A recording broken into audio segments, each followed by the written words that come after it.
Mas Dedi kalau nanti menjadi RI 1 misalnya ya, harus berani membayar utang sejarah. Kalau nggak, tetap bukan orang yang kita tunggu. Ada kemungkinan nggak Kang Dedi jadi RI 1 yang? Akhir-akhir ini dari Keraton Jogja, saya itu sering dikomunikasi terus. Malah hari ini perjalanan menuju ke Padepokan, mau konsultasi masalah bagaimana kalau Kang Dedi itu kita surung ya untuk menggantikan apa yang ada ini. Mungkin bahasa umumnya itu masih baik di antara yang terjelek itu. Ya toh? Intinya ke sana intinya itu. Nah, kita ini sebagai yang warga Jawa Timur, harapan Eyang ini melihat fenomena Kang Dedi Mulyadi ya, seperti yang kita bicarakan tadi.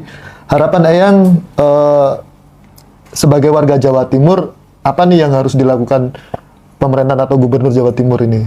Ya seharusnya tuh segera gayung bersambut ya. Jadi nggak usah malu-malu lah ya. Kalau ada yang baik buat apa sih malu untuk ditiru ya, ditiru. Dan wajib ditiru ya yang. Ya wajib ditiru, iya toh, semua hidup tuh niru. Jangankan kok kepada manusia. Manusia pertama kali hidup tuh yang ditiru apa? Perilakunya binatang. Waktu itu kan belum ada sekolahan, belum ada pondok pesantren, belum ada universitas, belum ada sekolahan. Orang hidup tuh yang ditiru oleh yaitu binatang. Itu sudah tertera di dalam perisai Garuda Pancasila. Itu saja, mulai dari presiden sampai RT itu loh, semua di kantor ada itu. Tapi saya yakin mereka tidak tahu semua. Kalau tahu itu gampang. Merintah bangsa Indonesia itu gampang, nggak usah berubah ini. Loh, apa ada bumi yang wit godong kates tumbuh sendiri, pisang tumbuh sendiri pinggir-pinggir jalan? Kalau nggak surga nyata di dunia ini ya. Iya, jadi nggak diopeni ekonominya wis warek. Cuma permasalahannya bagaimana yang saya katakan tadi itu jiwanya itu ayem, tentrem, damai itu. Jadi kebahagiaan itu belum tentu kalau pegang duit ya. Nah, itu. Melihat fenomena pemimpin kayak Kang Dedi Mulyadi ini, saya pribadi sebagai warga Jatim itu iri Eyang. Kira-kira pesan-pesan dari Eyang Jati buat gubernur, saya sebut nama aja, Kofifa, itu apa Eyang? Pesan saya ya jangan promosi durian aja lah ya.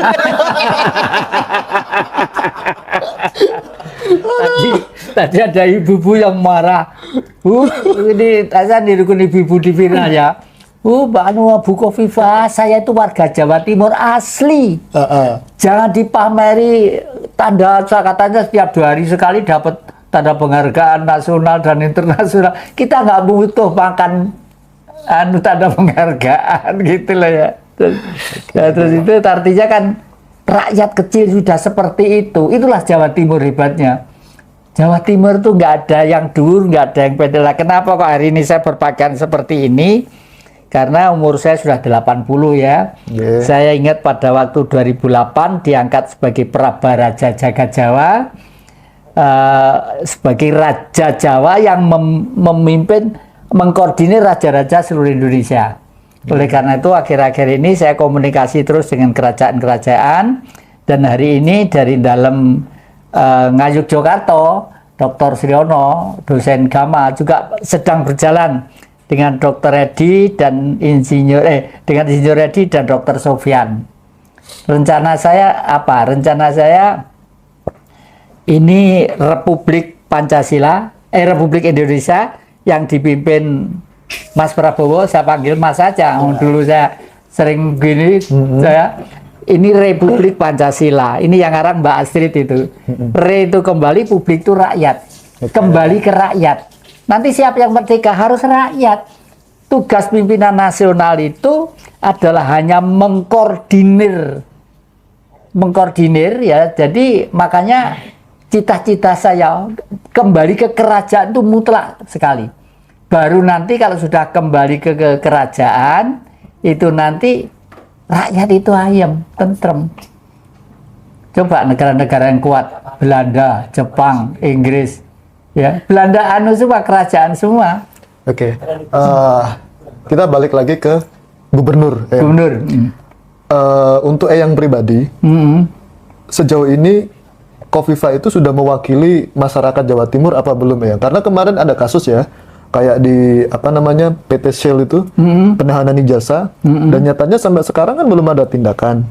Terus apalagi sekarang Kofifa gembar-gembor mau memperbarui ijazah yang ditahan, mau diganti dengan yang baru. Itu kira-kira langkah yang benar atau malah seolah-olah itu ada backup bagi pengusaha-pengusaha di Surabaya itu loh?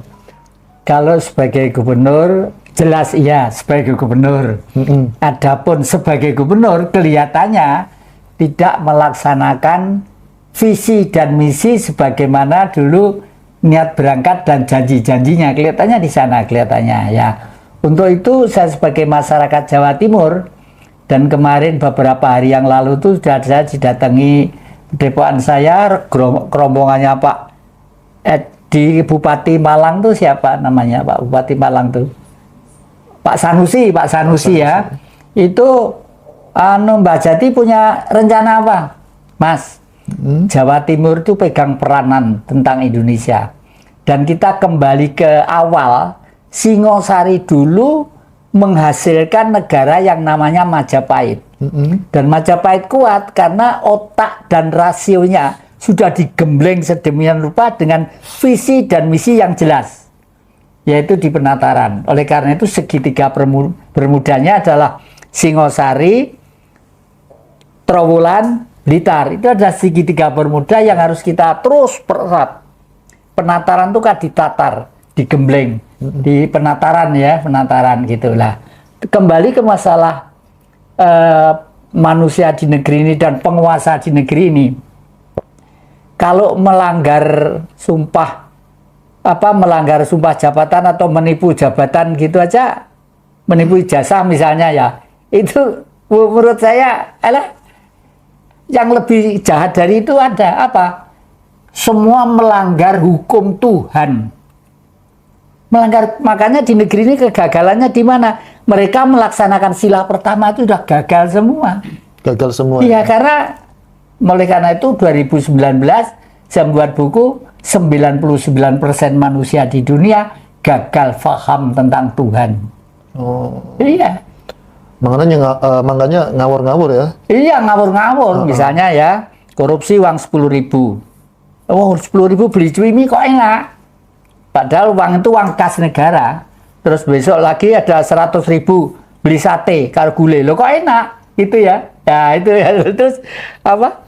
Lama-kelamaan jadi biasa kan. Setelah itu lalu sholat. Perasaannya kalau sudah sholat itu diampuni, nggak bisa Mas.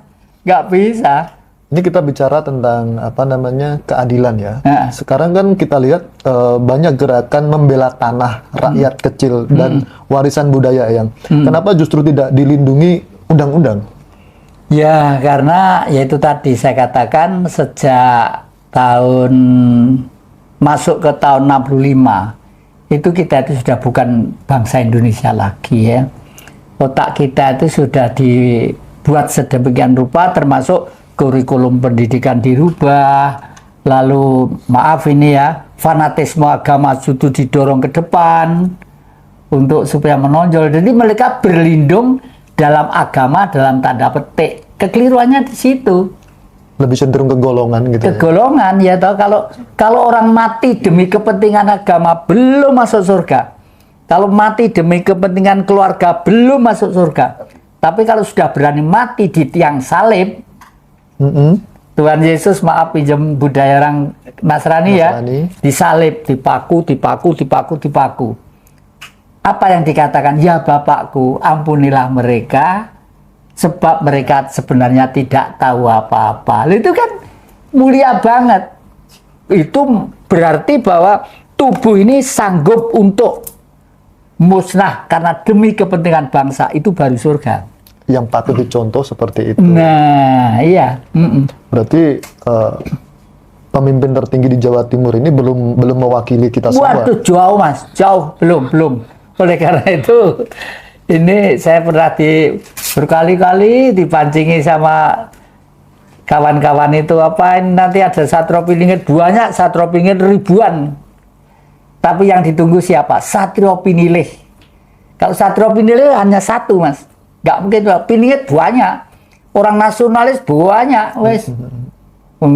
Tukang becak di Malang itu ya, ada yang padahal tuh orangnya itu jalannya itu nggak seng-sengan gini. Becaknya itu dikuasai merah putih, banyak tuh isi banyak itu loh. Itu kan nasionalisme. Nasionalisme. Padahal secara umum nggak normal orang itu. Tapi hatinya normal, mulia. Mulia ya. Iya. Yang apa jadinya ya Indonesia 20 tahun ke depan kalau semua pemimpin seperti Kang Deddy Mulyadi dimatikan perlahan oleh sistem? Ya.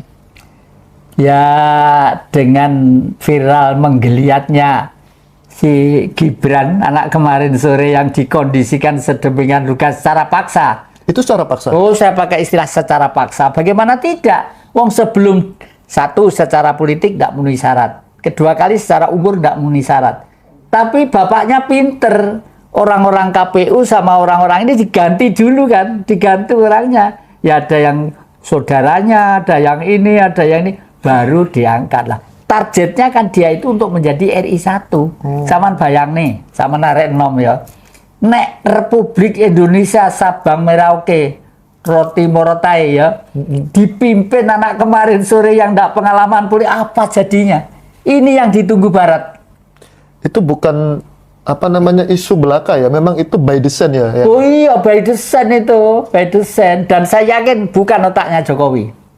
Maaf, kalau secara real Jokowi itu ininya kurang mampu sebenarnya. Ya karena apa? Orba, oligarki, konglomerat bermasalah, koruptor bermasalah. Kalau dipimpin dia enak, dia bisa tidur nyenyak, gitu loh. Oh gitu. Iya. Apa mungkin termasuk pagar laut yang kemarin dibangun? Termasuk itu, makanya ada PEK 2 ya, itu sudah mengkondisikan negara dalam negara, ya. Makanya kemarin itu jenderal-jenderal senior pada bersuara itu, saya salut itu. Bagaimanapun TNI jenderal-jenderal senior itu ya, mau supaya si Gibran dimakzulkan, itu berarti jenderal-jenderal senior itu masih setia terhadap NKRI. Yang jadi sepakat? Sepakat banget. Iya. Oke.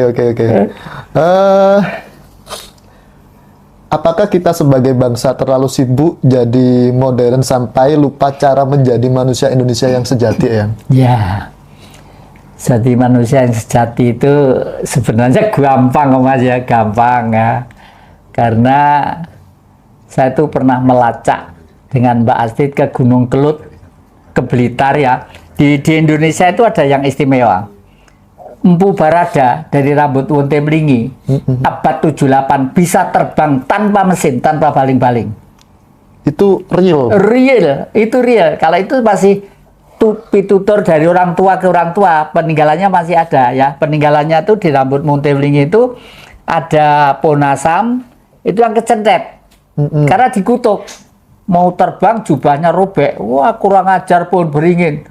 Jubahmu terbang supaya ya kamu selamanya tidak akan bisa besar. Berarti orang yang bisa terbang itu ternyata bukan fiksi ya? Bukan fiksi. Yang kedua yang lawu, Prabu Brawijaya kelima. Kalau itu mata saya tahu sendiri. Ya, saya tuh sering dalang di tempat-tempat yang wingit-wingit itu, antara lain di Ketonggo Ngawi. Di sana ada Srigati namanya. Saya sering dalang di sana. Waktu saya dalang itu ada seseorang di kiri kotak saya itu berdiri mulai sore jam 9 itu. Begini sambil lihat loh. Saya lirik gini. Orang itu kok ganteng, bagus. Ganteng gitu. Terus pakai jubah wungu, sutro. Terus ini ubel-ubelnya kayak film India itu ubel-ubelnya. Ganteng. Terus saya baru jam 5 pagi, matahari terbit. Ya. Itu beliau tuh jubahnya tuh beber gitu lalu terbang di antara pohon-pohon jati ke puncak Gunung Lawu. Saya masih belum berani cerita. Saya khawatir mesti aja baru dalang semalam agak error otaknya gitu ya. Di sana itu juru kuncinya itu memang hutan Ketonggo itu kalau nggak salah punya Keraton Jogja ya. Yang Darmo-Darmojo itu sudah almarhum. Itu juru kuncinya sana. Saya dipanggil, Mas Hati, dalam yang tadi malam ditungguin eyangnya. Siapa yang? Yang Lawu. Nonton yang Mas Jati dalang mulai sore sampai pagi baru pulang. terbang lagi ke puncak Gunung Lawu. Nah, saya masih belum berani cerita, Mas. Sekarang saksi masih hidup di Ngawi. Namanya Pak Darsono. 5 tahun lebih muda dari saya. Masih hidup ya? Masih hidup. Pak Darsono. Pak Darsono. Ini keluarganya Pak Darsono. Gitu ya. Saksi Nah, hidup. terus meskipun beliau lebih muda dari saya, karena orang laku siang malam di hutan Ketonggo, saya panggil Pak. Dalam Pak Darm. Tadi malam ditungguin yangmu. Sinten Pak Dar? Yang Lawu. Dua kak, dalang lu Jat, mulai sore sampai pagi baru pulang. Baru saya berani cerita termasuk ke YouTube ini. Siap. Eyang, apa sebenarnya yang lebih dibutuhkan bangsa ini? Sistem besar atau hati besar seperti Kang Deddy Mulyadi? Mana yang dibutuhkan, Yang? Hati besar. Hati besar Hati seperti Kang besar. Deddy ya? Iya, hati besar itu dengan sendirinya akan mempengaruhi makrokosmos ya. Makrokosmos itu dunia besar. Dunia besar. Karena Nusantara dulu tuh pernah berhasil di bawah pimpinan Tri Buana Tunggadewi. Tri itu 3, Buana itu bumi, Dewi itu wanita. Seorang wanita yang mampu menerap energi makrokosmos ke mikrokosmos. Oke. Sehingga Majapahit pada waktu itu berwibawa selama 341 tahun. Kewibawaannya 2/3 dunia. Loh, itu mbah-mbah, sampean mbah-mbah kita semuanya. Ya kulitnya ya gini, ya ganteng gini, kalau laki loh ya. Ya cantik gitu. Jadi leluhur kita itu keren-keren ya? Waduh. Dan itu sudah diprediksi oleh seorang ahli sejarah dan antropologi dari sana, Profesor Dr. Antonio Sebastian ya, itu dari Eropa, bahwa setelah Atlantik tenggelam, di dunia ini sukunya, sisanya manusia yang cerdas otaknya, sekarang menjadi bangsa yang disebut bangsa Nusantara Indonesia ini loh. Itu cerdas-cerdas ya, memang benar. Orang Barat bisa terbang menemukan baling-baling yang bisa nyenggem bawa awak pesawat ya. Orang kita pakai jubah aja kan. Coba terbang ya. Iya. Itu saya keinget film kartun masa kecilku, Dragon Ball itu kan super saya, Bus. Iya. Oke, Yang. Kenapa orang seperti Kang Deddy yang menjaga budaya dan alam justru sering dianggap aneh di zaman sekarang? Apa yang menyebabkan itu, ya? Dan ini malah ada yang bengok-bengok ya, katanya, waduh, nanti kalau Deddy kuasa, kita itu akan dianggap orang anu, gini-gini, bangnya nggak bol-bol putih-putih loh. Oh iya. Oh ya itu. Wah, batinku. Tak dongak nih kuasa. Nanti kalau kuasa, hidup di Indonesia boleh, ceramah agama apapun boleh. Hak. Ya, mau nyedit, ngadep ngulon, ngadep ngitam, ngadep ngalor, mau sedekap, ngobong dupo, mau piye boleh. Sah ya? Sah, ya dah. Siapapun bisa melakukan. Nah, tapi sebelum berani ceramah tentang keyakinan dan agama harus lulus dulu Pancasila. Kalau enggak boleh. Harus begitu. Berarti Kang Deddy itu salah satu orang yang lulus Pancasila atau? Mas Deddy itu enggak lulus Pancasila, tapi hidupnya, jiwanya sudah mengeterapkan Pancasila. Oh, iya. Ya. Sudah menerapkan. Ya? Menerapkan, makanya targetnya yang terakhir, target Pancasila terakhir itu kan keadilan sosial. Nah, keadilan sosial inilah yang sudah dilaksanakan oleh Kang Deddy. Karena apa, Kang Deddy? Karena ketuhanannya itu sudah manifest dengan tubuhnya. Oke. Iya. Cara berpakaiannya aja kita lihat ya. Iya. Pakai seperti saya, warnanya putih gitu ya. Sangat menghargai budaya. Menghargai budaya. Memang suatu negara itu kalau politik tidak menakutkan, tapi kalau budayanya kuat, bangsa itu tidak akan bisa runtuh sampai kapanpun. Dengan isu dan guncangan yang luar biasa ini, akankah Kang Deddy akan tumbang di tengah jalan? Kira-kira? Karena saya tanya pada Tuhan dalam tubuh saya dulu ya. Okay. Silakan Yang. Enggak kelihatannya. Aman ya, Yang? Ya? Aman. Aman. Oke. Menurut Eyang, apakah Kang Deddy adalah titisan atau lanjutan dari energi pejuang leluhur Nusantara? Ya. Mungkin atau tidak, Yang? Bisa juga saya katakan.